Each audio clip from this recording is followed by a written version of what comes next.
Olá pessoal, tudo bem? Vamos falar um pouquinho mais sobre bruxismo hoje?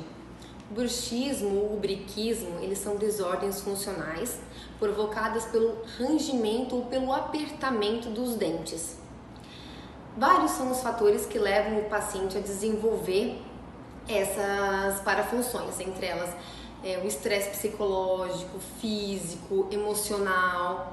E os pacientes eles chegam à nossa clínica e isso tem se tornado cada vez mais rotina, por isso que tem um grau de significância mundial muito grande, porque um dos maiores problemas está na fratura dental, nas trincas, nas abfrações, nas dores de coluna cervical, dor de ouvido, os estalidos, dor muscular, enfim, uma série de fatores e uma série de sinais e sintomas que os pacientes eles relatam para nós durante as nossas consultas.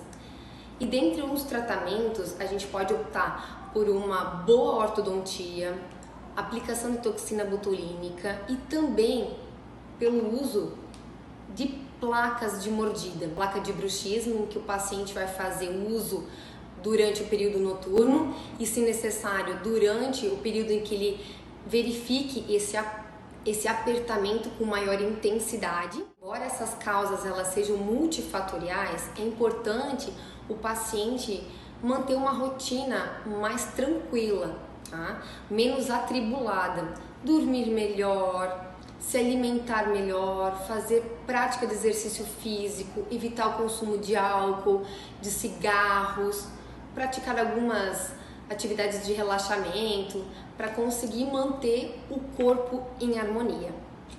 Então, fica a dica e muito obrigada!